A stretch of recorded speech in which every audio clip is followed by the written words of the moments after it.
Good morning, would-be doctors. How is the Josh? Good, good. So, would-be doctors, this is our 8th class crash course physics. And in these classes, we have discussed vectors, projectile. Now we are going to today discuss finishing the motion in one dimension. Would-be doctors, these are my classes dedicated to this nation and to the PM Care Fund. So today we'll start with our next topic, and some part of the topic which we have started, we are going to finish it. So before that, we will pray. Om Dyo Shantirantariksha Shanti Prithvi Shanti Rapa Shanti Roshadhya Shanti Vanspate Shanti Vishvedeva Shanti Brahma Shanti Sarva Shanti Shanti Reva Shanti Shama Shanti Redi Om Shanti Shanti Shanti. Would-be doctors, मैंने आपके साथ last lecture में motion in one dimension की कुछ theory discuss की थी, कुछ उसके ऊपर क्वेश्चंस डिस्कस किए थे मैंने। तो आज मैं एक आपके साथ मोशन इन वन डायमेंशन में यूनिफॉर्म एक्सेलरेटेड और रिटार्डेड मोशन की एक आइडियल एग्जांपल देता हूं। उसके ऊपर बहुत अच्छे अच्छे क्वेश्चन आ जाते हैं। मोस्टली जो मोशन इन वन डायमेंशन में क्वेश्चन आते हैं इसी के ऊपर ही आते हैं। What is that? That is the motion under gravity. तो what is this motion under gravity? In this motion under gravity कि जब हम किसी ऑब्जेक्ट को स्मॉल हाइट के साथ, नीचे मैं एक वर्ड यूज कर रहा हूं स्मॉल हाइट, अगर हम लार्ज हाइट लेते हैं तो ये इक्वेशन ऑफ मोशन जो है वो वैलिड नहीं है। इसलिए मैं यहां पे अंडरस्टूड है कि ये हाइट जो है स्मॉल है, means this height is negligible as compare to the radius of the earth. उसका कारण हम थोड़ी लेटर स्टेज के ऊपर बताएंगे। तो इसमें क्या होगा, हमारे पास जब किसी बॉडी को हम किसी स्मॉल हाइट से नीचे फेंके या ग्राउंड से खड़े होकर ऊपर की तरफ फेंके, तो ये दोनों मोशन जो है एक बेस्ट एग्जांपल है uniform accelerated and uniform retarded motion की। जब ऊपर से नीचे फेंके तो that is an example of uniform accelerated motion, और नीचे से जब ऊपर फेंकते हैं तो that is an example of uniform retarded motion. तो इसमें यहां पे यूनिफॉर्म एक्सेलरेशन या रिटार्डेशन, उसकी जो वैल्यू है what is that? That is acceleration due to gravity. क्या वैल्यू है? That is acceleration due to gravity, that is g. तो इस केस में जो हमारे पास इक्वेशन ऑफ मोशन है उसमें हम ए की वैल्यू क्या है, जब ऊपर से नीचे फेंकते हैं ए की वैल्यू प्लस जी ले लेते हैं, और जब हम नीचे से ऊपर की तरफ फेंकेंगे तो ए की वैल्यू क्या ले लेते हैं, माइनस जी ले लेते हैं। तो आपके पास जो इक्वेशन ऑफ मोशन है इस केस में क्या बन जाती हैं कि h is equal to u t plus half g t square v square minus u square is equal to 2gh, v is equal to u plus g t, h nth is equal to u plus g by 2n minus 1। तो ये आपके पास equation of motion बन जाती है। अगर हम किसी height से खड़े होकर जस्ट किसी ऑब्जेक्ट को फेंकते हैं, ड्रॉप करते हैं, तो बच्चों अगर आप किसी हाइट h से खड़े होकर किसी ऑब्जेक्ट को ड्रॉप करते हो, अंडरस्टूड होता है कि आपकी उसकी इनिशियल वेलोसिटी क्या है, 0 है। तो इसमें दो चीजें पूछ ली जाती है कि किस टाइम के साथ वो ऑब्जेक्ट ग्राउंड के ऊपर स्ट्राइक करेगी। It is very simple, h is equal to u t plus half g t square है, तो ड्रॉप की है, u क्या है, 0 है, तो t की वैल्यू क्या आ जाएगी, under root of 2h by g. तो कितने टाइम में ये ग्राउंड के ऊपर पहुंचेगी, under root of 2h by g. और किस स्पीड के साथ स्ट्राइक करेगी, हम इसको कैलकुलेट कहां से कर सकते हैं, v square minus u square is equal to 2gh, u क्या है, 0 है, तो it will strike the ground with a speed that is equal to under root of 2gh। इस स्पीड के साथ this object will strike the ground. Clear? Now या आपको याद होगा कि मैंने प्रोजेक्टाइल में बड़ा 2 अच्छे क्वेश्चन कराए थे कि किसी ऑब्जेक्ट को किसी हाइट के साथ ड्रॉप करते हो और उसी हाइट से खड़े होकर एक ऑब्जेक्ट को पैरेलल टू द ग्राउंड फेंकते हो, तो दोनों ऑब्जेक्ट ग्राउंड के ऊपर सेम टाइम में पहुंच जाएंगी under root of 2gh, but both the object will strike with different speed. The object which is thrown parallel to the ground with some speed, वो बॉडी जो है ज्यादा स्पीड के साथ ग्राउंड के साथ स्ट्राइक करेगी एज कंपेयर टू द जिसको हमने ड्रॉप किया है। जो ड्रॉप किया है वो किस स्पीड के साथ स्ट्राइक करेगी, अंडर रूट ऑफ 2gh, और जिसको पैरेलल टू द ग्राउंड फेंका है वो किस स्पीड के साथ स्ट्राइक करेगी, that is under root of u square plus 2gh। ये क्वेश्चन मैं आपके साथ डिस्कस कर चुका हूं। ये दोनों बहुत अच्छे क्वेश्चन हैं। 100% प्रोबेबिलिटी है कि 26 जुलाई 2020 को 2 बजे जब आप पेपर खोलते हो पहला क्वेश्चन आपके सामने यही पड़ा हो। Hope for the best. So बच्चों, और अब जब ये बॉडी ऑब्जेक्ट ग्राउंड के साथ स्ट्राइक करती है और कोलिजन इलास्टिक है, तो this object can rebound at the same height के ऊपर वापस आ सकती है अगर कोलिजन इलास्टिक है। तो अब यहाँ पे पहले क्या है, तो इट इज एन एग्जांपल कि when A object is drop, तो जब ये ग्राउंड के ऊपर स्ट्राइक करेगी तो कौन से मोशन के साथ स्ट्राइक करेगी, यूनिफॉर्म एक्सेलरेटेड मोशन के साथ ये ग्राउंड के ऊपर स्ट्राइक करेगी। अब इस यहाँ पे आपके पास इसी क्वेश्चन में इट कैन बी आस्क्ड कि plot the graph between distance time, speed time, acceleration time for this motion. इस मोशन के लिए डिस्टेंस टाइम ग्राफ प्लॉट करो। देखो बच्चों, डिस्टेंस टाइम ग्राफ क्या होगा, इसके लिए यूनिफॉर्म एक्सेलरेटेड मोशन है, it will be a curve with positive slope. वो क्या आ जाएगा आपके पास, डिस्टेंस टाइम ग्राफ आ गया। This will be here distance time graph. Speed time graph क्या होगा, it will be inclined straight line with constant slope. और एक्सेलरेशन टाइम ग्राफ क्या होगा, it will be air acceleration a is equal to g। ये आपके पास acceleration time graph है। अब क्या होगा कि सपोज कर लो ये बॉडी ग्राउंड के ऊपर स्ट्राइक करती है, स्ट्राइक करने के बाद आपके पास कोलिजन क्या है, इलास्टिक है, it rebounds to the same height के ऊपर ये क्या कर जाती है, रीबाउंड कर जाती है। अब जब नीचे से बॉडी ऊपर आएगी तो क्या होगा, इसका जो मोशन होगा रिटार्डेड मोशन होगा। मोशन क्या होगा, रिटार्डेड मोशन होगा। अब उस मोशन के लिए आपके पास क्या होगा, यूनिफॉर्मली रिटार्डेड मोशन है। उस मोशन के लिए अगर आपसे पूछ लिया जाता है कि what is the distance time graph, तो आपके पास डिस्टेंस टाइम ग्राफ क्या आ जाएगा, ये आ जाएगा। और आपसे पूछ लिया जाता है स्पीड टाइम ग्राफ क्या होगा, तो आपके पास ये ग्राफ आ जाएगा। ये कौन सी किस मोशन के लिए है कि जब बॉडी ग्राउंड के साथ स्ट्राइक करके रीबाउंड होकर ऊपर आ रही है वापस सेम हाइट के ऊपर। और एक्सेलरेशन टाइम ग्राफ क्या होगा उस केस में, ये होगा। ठीक हो गया। नाउ नेक्स्ट क्वेश्चन आपसे ये पूछ लिया जा सकता है कि वेरी इंपॉर्टेंट, कि आपके पास होल जर्नी के लिए कि किसी ऑब्जेक्ट को हमने किसी हाइट से फेंका, ग्राउंड के साथ वो स्ट्राइक कर गई, रीबाउंड कर गई, और टोटल मोशन के लिए आपके पास distance time, speed time, acceleration time graph का होगा। तो आप क्या करोगे, डिस्टेंस टाइम ग्राफ प्लॉट करना है, इसको यहां तक ले जाकर फिर ऊपर इसको क्या करोगे, ऐसे ले जाओगे। This will be the distance time graph. Speed time graph plot करना है, इट इज जस्ट लाइक ये आ जाएगा, ऐसे आ जाएगा।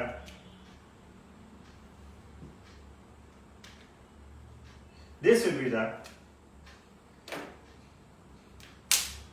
ये इसका क्या होगा, स्पीड टाइम ग्राफ होगा। This is the speed time graph for this motion. Clear. और एक्सेलरेशन टाइम ग्राफ प्लॉट करना है तो आपके पास ये ग्राफ ये आ जाएगा। क्लियर।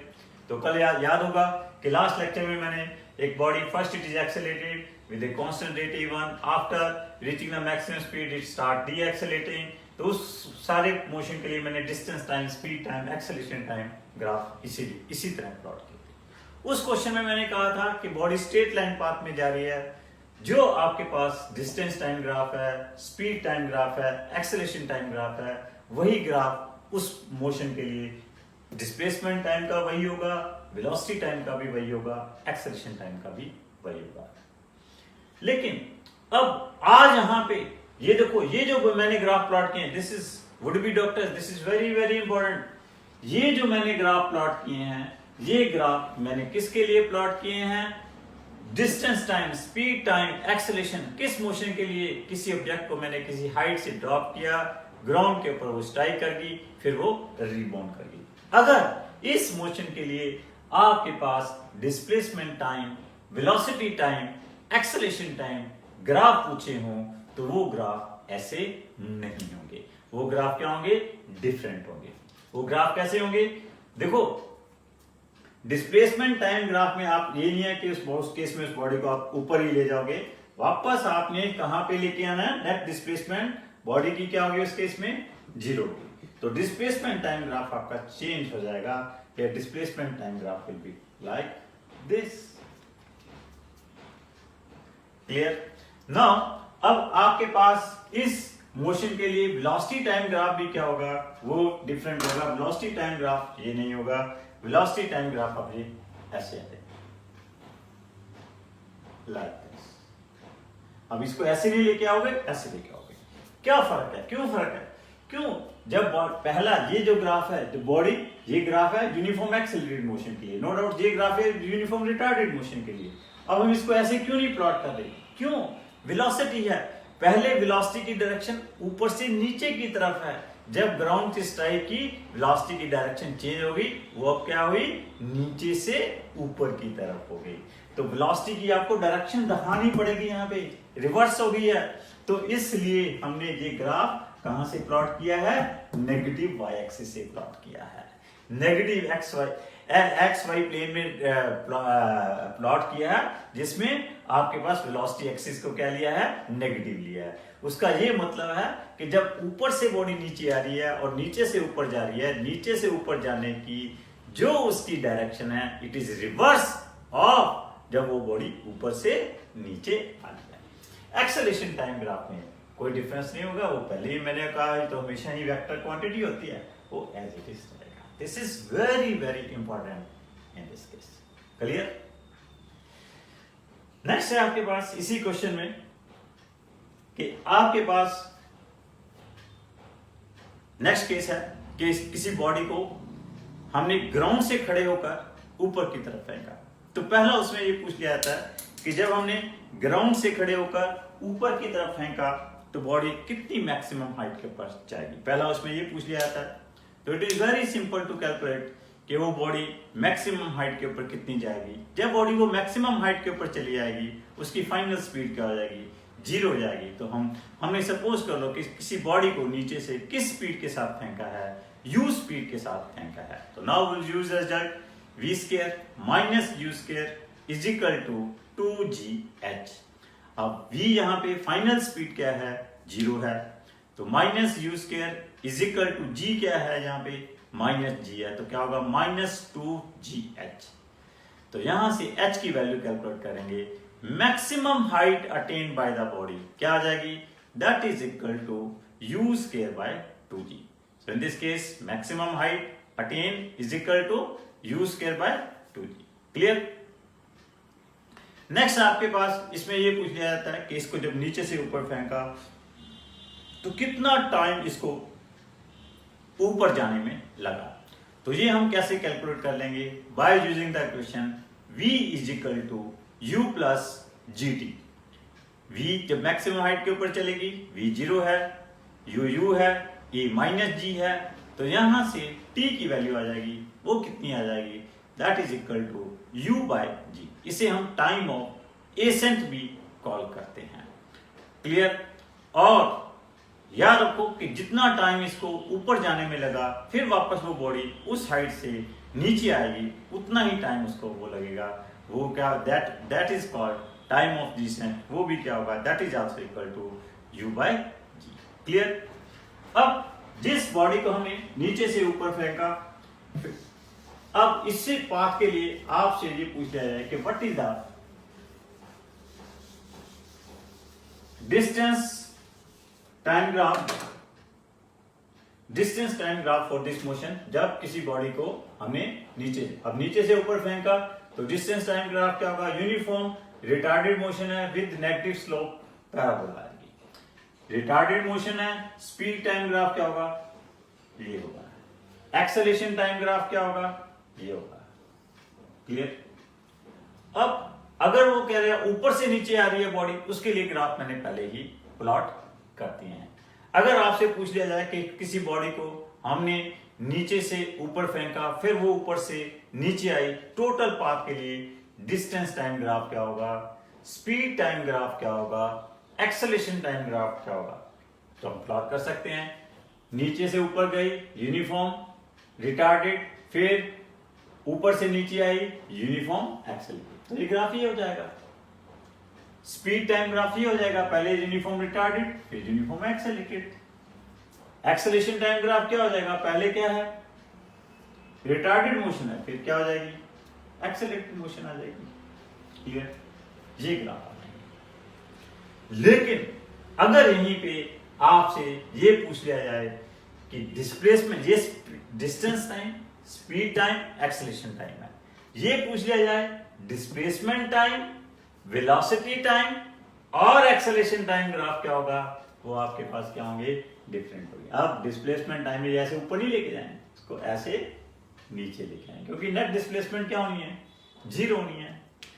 वेलोसिटी टाइम ग्राफ को ऐसे नहीं लेके जाएंगे, ऐसे लेके जाएंगे। वेलोसिटी टाइम ग्राफ इस तरह से होगा, कारण कि जब ऊपर से नीचे आ रही है वेलोसिटी की डायरेक्शन डिफरेंट है फ्रॉम कहां से, जब बॉडी नीचे से ऊपर जा रही है। एक्सेलरेशन टाइम ग्राफ यही होगा। So these are the graph for कि जब बॉडी को हमने नीचे से ऊपर फेंका और वापस वो ग्राउंड के ऊपर आ गई, ये जो ग्राफ है, पहले जो ग्राफ प्लॉट किए थे वो distance time, speed time, acceleration time के थे। अब ये जो मैंने ग्राफ प्लॉट किए हैं ये क्या हैं, डिस्प्लेसमेंट टाइम, वेलोसिटी टाइम और एक्सेलरेशन टाइम के ग्राफ हैं।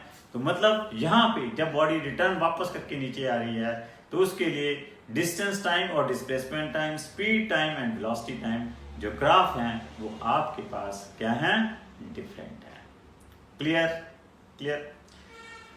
तो वुड बी डॉक्टर्स, मुझे उम्मीद है कि अभी मैं जो क्वेश्चन अभी करवाऊंगा आपको, होप है कि शायद अगर जो पहले मैंने कहा था कि वो क्वेश्चन आ जाए वो नहीं आया, तो ये क्वेश्चन मुझे पूरी उम्मीद है कि अब की बार नीट 2020 26 जुलाई को आपको ये क्वेश्चन मिलेगा। तो इसकी पहले मैं इस क्वेश्चन की पहले सारी बैकग्राउंड कराता हूं। एक आपके पास ऑब्जेक्ट है, उस ऑब्जेक्ट को हम हाइट s से खड़े होकर u वेलोसिटी के साथ ऊपर फेंकते हैं। क्या करते हैं, u वेलोसिटी के साथ ऊपर फेंकते हैं। इट इज आस्क्ड कि ऑब्जेक्ट कितने टाइम में ग्राउंड के ऊपर पहुंचेगी। तो जब ये ग्राउंड के ऊपर पहुंचेगी, पहले ऊपर जाएगी, फिर ये नीचे आएगी, इधर आएगी, सेम हाइट के ऊपर आएगी, फिर नीचे जाएगी, तो इसमें जो टाइम लगेगा that time will be the total time taken to reach at the bottom. तो हमें इस क्वेश्चन को ऐसे भी कर सकते हैं, यहां तक का टाइम तो क्या होगा, that will be equal to 2u/g। इस टाइम को हम कहां से निकाल लें, h is equal to ut plus half gt square से। इस क्वाड्रेटिक इक्वेशन को सॉल्व करके ये वाला टाइम निकालें। इस क्वाड्रेटिक इक्वेशन को सॉल्व करोगे तो t क्या आएगा, -u plus under root of u square plus 2gh whole divide by g। Clear, ये आ जाएगा। अब इस क्वाड्रेटिक को सॉल्व किए, इस टाइम में आप ये टाइम ऐड कर दो तो टोटल टाइम बॉडी को नीचे तक पहुंचने में क्या आ जाएगा, दैट टाइम, इसको कैपिटल T1 से कह लें, तो that will be u plus under root of u square plus 2gh whole divide by g। Clear. Next है आपके पास, इसी हाइट से खड़े होकर इस बॉडी को u स्पीड के साथ हमने नीचे फेंका है। u स्पीड के साथ नीचे फेंका है, पहले u स्पीड के साथ ऊपर फेंका है, अब u स्पीड के साथ नीचे फेंका है। तो उसमें टाइम कितना लगना है, u स्पीड के साथ नीचे फेंका है तो उसमें टाइम की वैल्यू हम यहां से कैलकुलेट कर देंगे। ये वही टाइम है जब किसी बॉडी को u स्पीड के साथ नीचे फेंका है, तो वो टाइम क्या आ जाएगा, दैट इज t2। t2 क्या आ जाएगा, this is equal to -u plus under root of u square plus 2gh whole divide by. Third है आपके पास, आपने इसी हाइट से खड़े होकर बॉडी को जस्ट ड्रॉप किया है, तो उसमें टाइम कितना लगेगा, तो उसका भी टाइम मैं आपको बता चुका हूं। t3 वो कितना आएगा, that is equal to under root of 2h by g. Clear? तो यहां पे it is very very important, बहुत ही इंपॉर्टेंट एक फार्मूला बन जाता है। What is that, here t3 जो होगा that is equal to under root of t1 into t2। तो किस क्या होगा, that is equal to under root of t1 into t2। t3 क्या है, जब किसी बॉडी को हाइट s से खड़े होकर ड्रॉप किया तो उसको ग्राउंड में पहुंचने में टाइम लगा। t1 क्या है, उसी हाइट से खड़े होकर किसी ऑब्जेक्ट को u स्पीड के साथ हमने ऊपर की तरफ फेंका तो उसको ग्राउंड में पहुंचने में जो टाइम लगा। t2 क्या है, उसी ऑब्जेक्ट को हमने उसी हाइट से खड़े होकर जस्ट u स्पीड के साथ हमने नीचे फेंका। तो इस केस में जो t3 आएगा, प्रूव करने बड़ा सिंपल है, t1 और t2 को मल्टीप्लाई कर देंगे, क्या बन जाएगा, minus u square by g plus क्या बन जाएगा, u square plus 2gh whole divide by g. तो इसको सॉल्व करोगे, दैट क्या बन जाएगा, under root of 2h by g. What is that, that is t3। तो 2020 में 26 जुलाई को हो सकता है कि 2 बजे जब आप पेपर खोलोगे, आपके पास सामने क्वेश्चन क्या हो कि क्या दिया हुआ है, कहता है एक ऑब्जेक्ट को हमने हाइट से खड़े होकर ऑब्जेक्ट को ऊपर फेंका और it is taking 3 second to reach the ground, और उसी ऑब्जेक्ट को हमने उसी हाइट से सेम स्पीड के साथ नीचे की तरफ फेंका तो उसको just to reach the ground time taken is 1 second. तो कैलकुलेट द टाइम कि अगर आपने उस ऑब्जेक्ट को वहां उसी हाइट से खड़े होकर जस्ट ड्रॉप किया है तो कितना टाइम लगेगा। ये क्वेश्चन आपसे सीधा आप जाओ ये।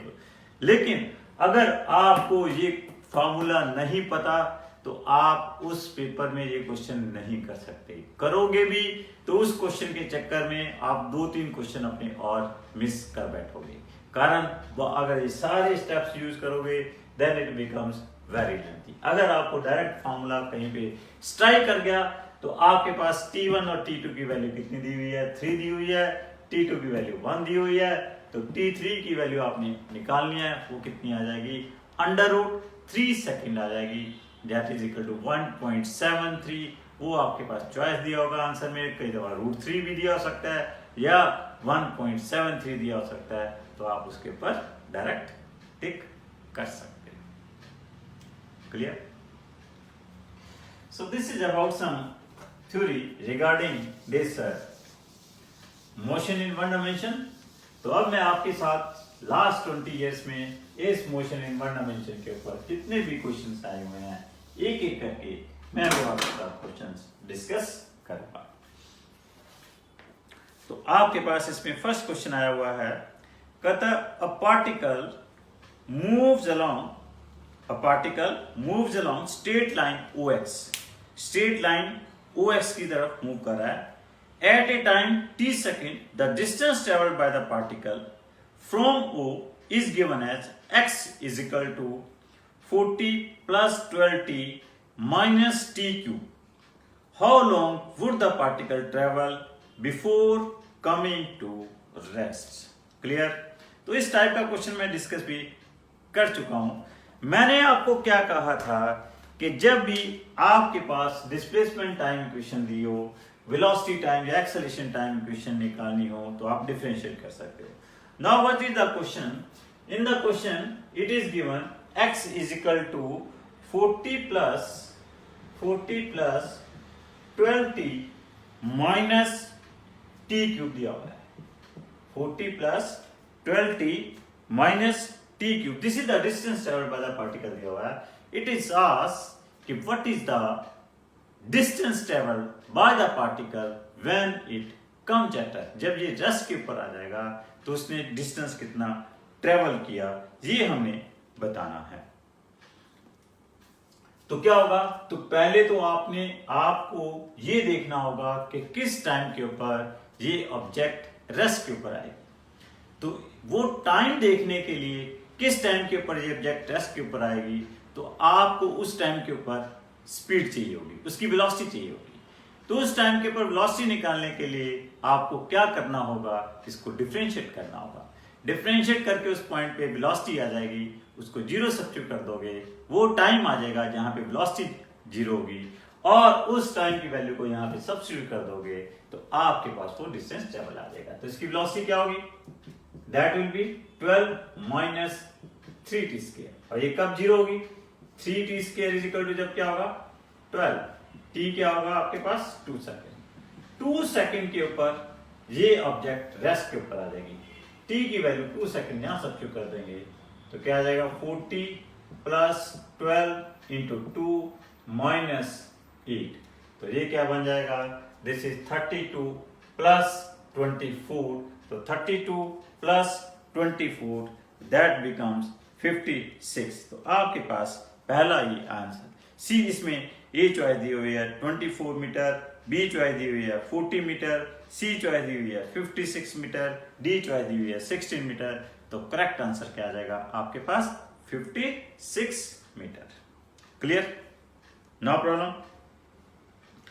नेक्स्ट क्वेश्चन है आपके पास, कहता है two bodies a of mass 1 kilogram, body B of mass 3 kilogram are dropped from heights of 16 meter and 25 meter respectively. Ratio of the time taken by the body to reach the ground is, ground में पहुंचने में कितना time लगेगा।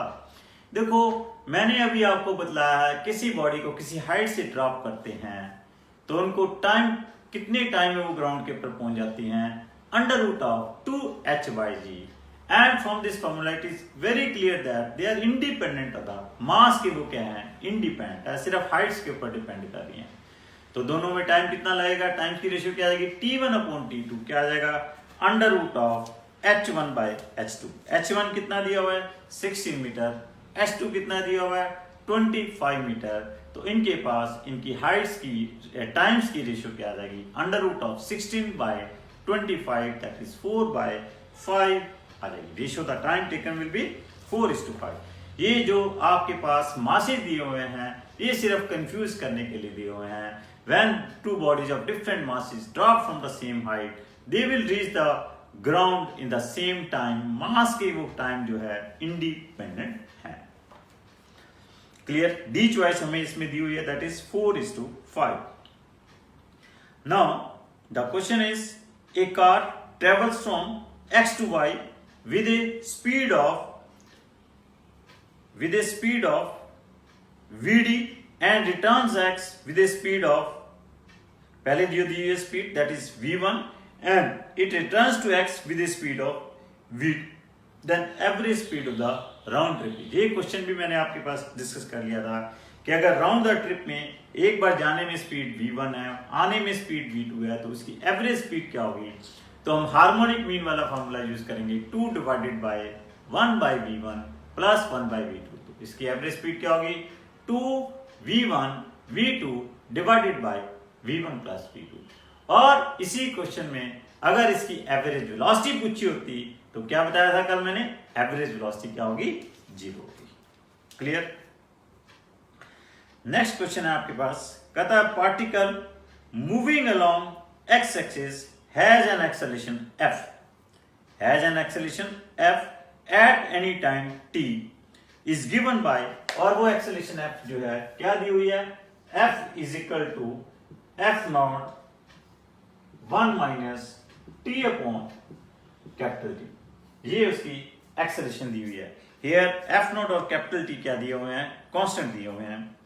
तो कहता है particle initially the particle at time t is equal to 0 has zero velocity, मतलब कि particle is starting its motion from rest.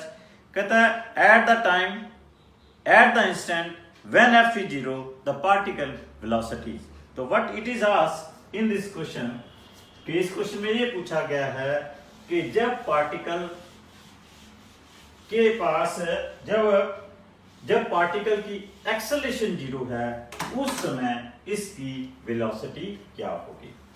जब पार्टिकल की एक्सेलरेशन 0 है, ये f0 है, उस समय इसकी वेलोसिटी क्या होगी। पहले तो हम देखें किस टाइम के ऊपर इसकी f0 है। f0 सब्स्टिट्यूट कर दें तो क्या आ जाएगा 1 minus small t upon capital T will be equal to 0। तो हियर स्मॉल t क्या आ जाएगा, that is equal to capital T second. तो इस टाइम के ऊपर इसकी एक्सेलरेशन क्या है, 0 है। अब इस टाइम के ऊपर हमने क्या निकालनी है, वेलोसिटी। तो मैंने आपको क्या कहा था कि जब भी एक्सेलरेशन टाइम इक्वेशन दी हो, वेलोसिटी टाइम इक्वेशन निकालनी है, तो आपको क्या करना होगा, इंटीग्रेट करना होगा। तो इसको हम क्या कर दें, इंटीग्रेट कर दें, वेलोसिटी आ जाएगी integrating it f not 1 minus t upon capital t. F not क्या है, कांस्टेंट है, we will take it outside. 1 की इंटीग्रेशन क्या हो जाएगी, दैट इज टी, और इसकी इंटीग्रेशन क्या हो जाएगी, टी स्क्वायर बाय 2। क्लियर।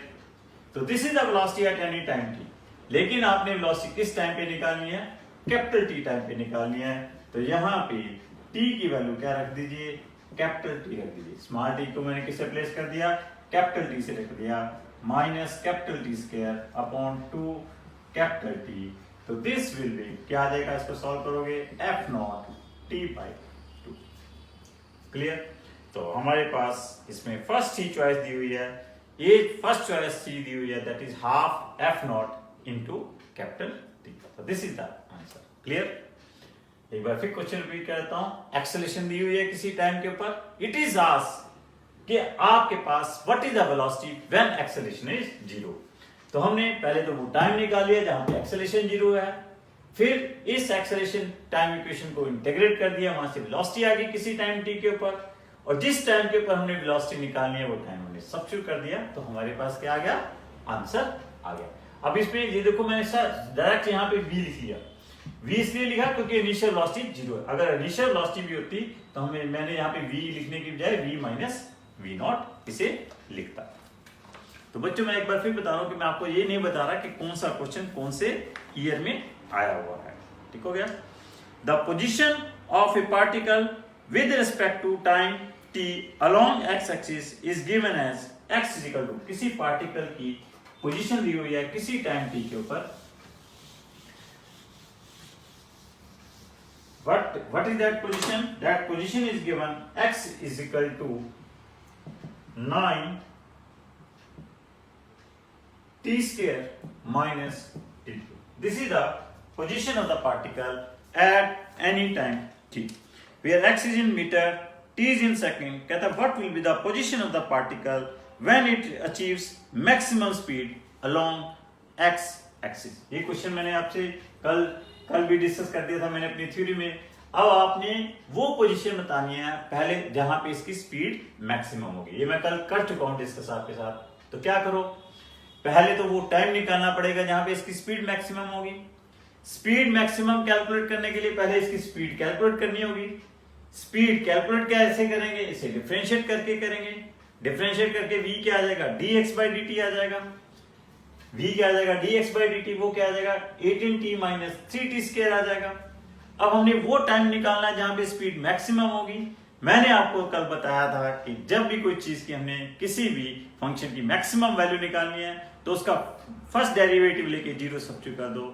तो जो आपके पास स्पीड आ गई, कितनी आ गई 18t माइनस 3t स्क्वायर, इसको 0 सब्स्टिट्यूट कर दोगे तो आपके पास वो टाइम आ जाएगा जहां पे ये स्पीड मैक्सिमम होगी, और उस टाइम को यहाँ पे सब्स्टिट्यूट कर दोगे तो वो आपके पास पोजीशन आ जाएगा जहां पे ये स्पीड मैक्सिमम है। वैसे मैंने ये क्वेश्चन आपके साथ कल डिस्कस कर दिया है। नेक्स्ट क्वेश्चन है, कहता है the distance travelled by the particle starting from rest moving with an acceleration of 4/3 metre पर second in third second is. एक पार्टिकल यूनिफॉर्म एक्सेलरेटेड मोशन के साथ है, उसकी यूनिफॉर्म एक्सेलरेशन की वैल्यू दी हुई है, रेस्ट से मोशन शुरू कर रहा है। तो it is asked what is the distance travelled by the particle in third second. Very simple question. s nth निकालना है तो क्या है u plus a by 2 2n minus 1। यहाँ पे u की वैल्यू क्या रख दो 0, क्योंकि स्टार्टिंग फ्रॉम रेस्ट है। a इसने दिया हुआ है, कितना दिया हुआ है 4/3 3 दिया हुआ है इंटू 2, और कौन से सेकंड में पूछा है? थर्ड सेकंड में पूछा है। तो this will B 4, this becomes 2/3 minus ये क्या बन जाएगा 5, दिस विल बी 10/3 मीटर आ गया। तो इसमें ये गलती नहीं करनी है, s = ut + half at square नहीं करना है। रीजन भी इसने 3 सेकंड नहीं पूछा है, इसने क्या पूछा है? थर्ड सेकंड में कितना डिस्टेंस ट्रेवल होगा। क्लियर? नेक्स्ट है आपके पास a particles moves in a straight line with constant acceleration, it changes the velocity 10 metre पर सेकंड टू 20 मीटर पर second while passing through a distance of 135 metre in t second. Clear? तो कहता है the find the value of t। कहता है 135 metre distance के दौरान उसकी स्पीड कहां से कहां चेंज होती है? 10 मीटर पर सेकंड से 20 मीटर पर सेकंड पर दिया है। तो आपने वो टाइम बताना है कि जिस टाइम में इसकी ये स्पीड चेंज हुई। थोड़ा सा सिंपल क्वेश्चन है, इक्वेशन ऑफ मोशन यूज करके हम इसको कैलकुलेट, पहले देखो वो टाइम निकालना है। तो टाइम निकालने के लिए we will use the equation v - u divide by a into t। यहाँ पे v हमें पता है कितना दिया हुआ है, दैट इज 20, u हमारे पास कितना दिया हुआ है, दैट इज 10, लेकिन a अननोन है। तो इस a को हम कहां से निकाल लेंगे? a will be calculated from v² - u² divided by 2s। Here s is given, s कितना दिया हुआ है? 135 मीटर दिया हुआ है, v और u दिया हुआ है। यहां से a की वैल्यू कैलकुलेट कर लोगे, a की वैल्यू इधर सब्स्टिट्यूट कर दोगे तो आपके पास t की वैल्यू कैलकुलेट हो जाएगी, और वो जो t की वैल्यू आएगी दैट विल बी 9 सेकंड आ जाएगी। क्लियर? नेक्स्ट आपके पास है कि body starting from rest in moving under a constant acceleration up to 20 second. If s1 is the distance traveled in 10 seconds, s2 is the distance traveled in next 10 seconds, s3 will be the distance traveled will be equal to। आपको कल याद होगा, last lecture में याद होगा कि मैंने आपको बताया था कि when a body is moving with a uniform acceleration, in that case the ratio of the distance is traveled in 1 second, in first second, in second second, in third second। क्या बताया था? क्या होते हैं रेशियो? 1:3:5। अगर पहले 10 second में distance travel किया s, तो नेक्स्ट 10 सेकंड में डिस्टेंस ट्रेवल क्या होगा? कितना होगा? दैट विल बी 1:3, 3s, और उससे नेक्स्ट 10 सेकंड में डिस्टेंस ट्रेवल क्या होगा? 5s। क्लियर? तो उसने s1 क्या दिया होगा फर्स्ट 10 सेकंड में, तो नेक्स्ट 10 सेकंड में क्या होगा? वो क्या हो जाएगा? 3s1 हो जाएगा। अगर फर्स्ट सेकंड में क्या है? s1 है, तो नेक्स्ट 10 सेकंड में क्या हो जाएगा? 3s1 हो जाएगा। अगर उससे नेक्स्ट 10 सेकंड में पूछा होता तो वो क्या होना था? 5s1 होता। अगर इसी क्वेश्चन में ये पूछा गया होता कि what is the distance travelled up to 20 second, तो वो क्या आ जाना था? 4s1 आ जाना था। वो क्या आना था? s1 + 3s1 आ जाना था, 4s1 आया था। उसके लिए मैंने बताया ratio the distance is travelled in 1 second, in 2 second, in 3 second. वो रेशियो क्या थी? 1:4:5 and so on, 1:4:9 and so on. Clear? Next question है a particle moves a state x in time t according to the equation x = t + 5 - 1। ये दिया हुआ है कि किसी भी टाइम t के ऊपर जो पार्टिकल है कितना डिस्टेंस ट्रेवल कर लिया? x = क्या दिया हुआ है? That is 5 + t - 1। तो कहता है acceleration of the particle is proportional to. अब देखो कुछ क्वेश्चन ऐसे हैं कि वो चॉइसेस देखनी भी पड़ेंगी। अगर हमने सिंपल एक्सेलरेशन देखनी हो तो हम क्या करेंगे? पहले इसकी वेलोसिटी निकाल लेंगे। वेलोसिटी क्या आ जाएगी? That is dx/dt। तो वो कितनी आ जाएगी? That is equal to 5 + t - 2 आ जाएगी। ठीक हो गया? फिर एक्सेलरेशन निकालनी है a, वो क्या आ जाएगी? That is equal to -2 5 + t raised power -j। And further acceleration ये कैसे निकाली मैंने? dv/dt करके। ये क्या आ जाएगी? That is dv/dt। अब इसमें 5 + t - 1, अब इसने चॉइसेस दी हुई हैं कि वेलोसिटी की पावर 2/3, वेलोसिटी की पावर 3/2, डिस्टेंस की पावर दी हुई है, डिस्टेंस की। अब हमने इसको, इस चॉइस को in terms of velocity and distance की फॉर्म में लिखना है।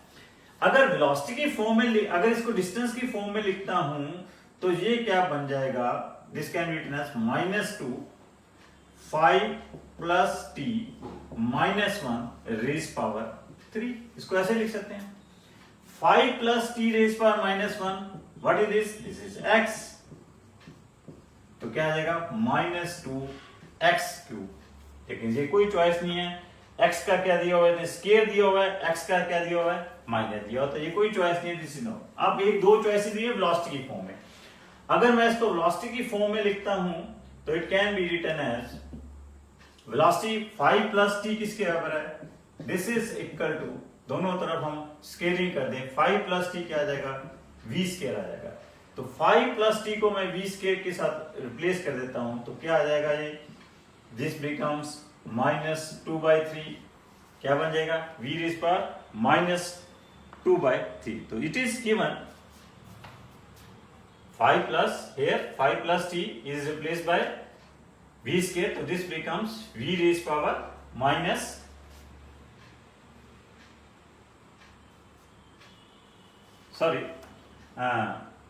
दोनों तरफ मुझे क्या लेना पड़ेगा, अंडर रूट लेना पड़ेगा।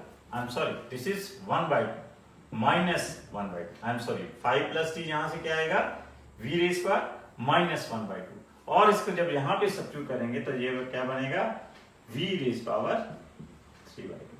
क्लियर। तो यहां से इसका आंसर आ जाएगा, पहली ही चॉइस दी हुई है कि वेलोसिटी की पावर क्या आएगी, 3/2 नहीं 2/3। एक्सेलरेशन क्या आ जाएगी, directly proportional to v raise power 2/3। Clear. Next आपके पास क्वेश्चन है कि पार्टिकल है, ये भी मैंने आपके साथ पहले ही डिस्कस कर दिया है। नेक्स्ट क्वेश्चन, उसके बाद ये particle covers half of the total distance, ये भी मैंने आपके साथ पहले ही डिस्कस कर दिया है, ये दोबारा फिर आ चुका है क्वेश्चन।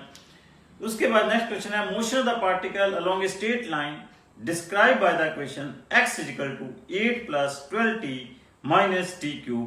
ये भी आपके पास फिर दोबारा रिपीट हो चुका है, ये क्वेश्चन में आपके पास पहले भी आ चुका है, पीछे एज इट इज क्वेश्चन फिर दोबारा आ गया है, ये मैंने आपके साथ डिस्कस कर दिया है। So in this way, so these are the questions which are asked in last competitive examination. So bachcho, thank you very much. So हारेगा कोरोना, जीतेगा इंडिया। स्वस्थ रहें, सुरक्षित रहें, जागृत रहें, जागरूक रहें। Thank you very much.